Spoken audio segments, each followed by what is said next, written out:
Folks, it may be end times here because Marjorie Taylor Greene made it very clear between Friday and Sunday of this past weekend that she is no longer going to be Donald Trump's puppet. While she loves him, she still supports him full-throatedly, but she is no longer just going to blindly do whatever Donald Trump says. No, Marjorie Taylor Greene apparently grew a spine as she continues to fight with the rest of the Republican Party and just decided, you know what? It's not good enough that I'm fighting with just my party. I gotta fight with Donald Trump too. Because by God, the only thing Marjorie Taylor Greene knows how to do is start fights with people.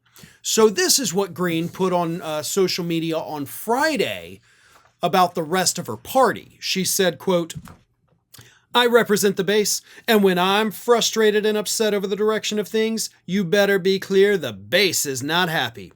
I campaigned for no more foreign wars, and now we are supposedly on the verge of going to war with Iran? I don't think we should be bombing foreign countries on behalf of other foreign countries, especially when they have their own nuclear weapons and massive military strength." Okay, you know what? I'm going to go ahead and say it. I don't disagree with Marjorie Taylor Greene. I almost want to vomit after making that statement, but she's right. Like, no, we don't need to be bombing foreign countries for other foreign countries for any reason ever. And that has pretty much been U.S. military policy for quite some, many decades now. And no, this should not be happening at all. So again, I don't want to use the word agree, so I will just say I don't disagree with Marjorie Taylor Greene. But as per usual, that ends very quickly because that's what she put on Friday. And now over the weekend, she decided to get far more insane and unhinged. So starting over the weekend, here's what she started saying. And this is where she gets into Trump too. "I gave my vote for a Biden Democrat funding and policy continuing resolution once because my president asked me to, but I will not do it again. Going forward, earning my vote for funding and policies will be defined by these issues. Number one, I will not vote to fund a single penny or bullet to Ukraine regardless of a useless mineral deal." For the record, Trump is actually trying to work out a mineral deal with Ukraine. So this is Marjorie Taylor Greene directly calling out Donald Trump like, I don't give a crap what you're trying to do. I'm not going to vote for it. That's pretty strong from Donald Trump's strongest ally in the House of Representatives. She continues, "I will not vote to fund a CDC that keeps the failed and dangerous mRNA COVID vaccines on the childhood vaccine schedule." For the record, they are not on the childhood vaccine schedule. They are not required for any child in this country ever. They are recommended, obviously, for everyone so that, you don't get the worst complications from COVID and you can keep on living your life. She then continues again. "I will not vote to fund reconciliation and tax law that raises taxes on hardworking small business owners and does not include the president's tax campaign promises of no tax on tips, overtime, and Social Security. Make the Doge cuts permanent." Now, here's the thing, and this really drives me up the wall. And it drives me up the wall as technically a small business owner. Why is it Republicans, when they talk about the working class of America, they only say small business owners?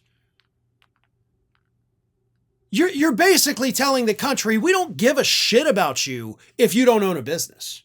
It doesn't matter, small business, big business, whatever it is. If you don't own a business, you don't matter. Like, why do you have to say small business owners? Why can't you just say working class Americans, middle class Americans, or here's an even better one, Americans, right? You don't even have to put a qualifier in there. You could just say Americans. But they always want to single out, like, I represent the small business owners.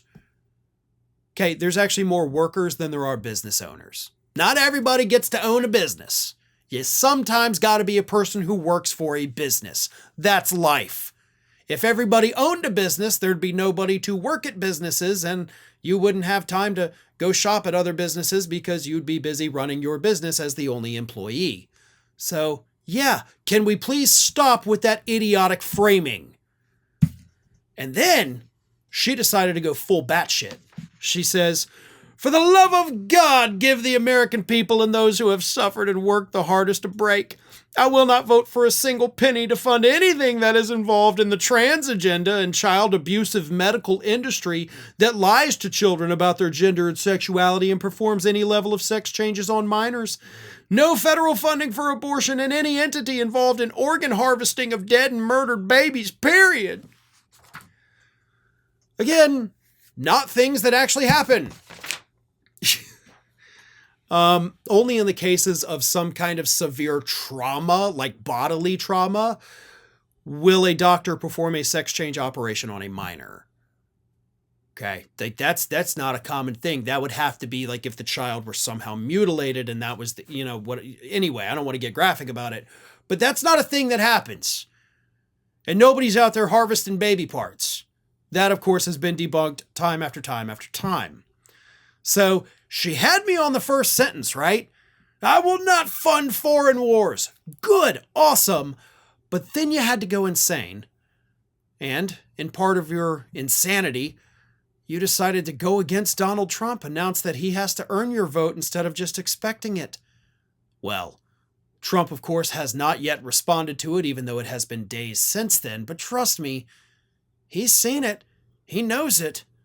That's going to make things very awkward between the two moving forward. Welcome to the Ring of Fire YouTube channel. I am Farron Cousins, the host of Ring of Fire here on YouTube. I don't know if this is your first time here or maybe you're somebody who comes here every single day, but either way, let me tell you what's going on. Ring of Fire was actually started in the year 2004 by none other than our own America's lawyer, Mike Papantonio. And over the last 20 plus years, Ring of Fire has gone from being a 1-hour weekend radio program on Air America through a series of changes. Go Left TV, which we started back in 2007. We've been on the Young Turks network. And of course, this very YouTube channel here that started, obviously, as they all do, with no subscribers, and we've now ballooned to well over 1 million as we go on our way to that 2 million mark. So again, if this is your first time here, make sure you subscribe. Take a few minutes, look around. We have content that actually goes back 20 years.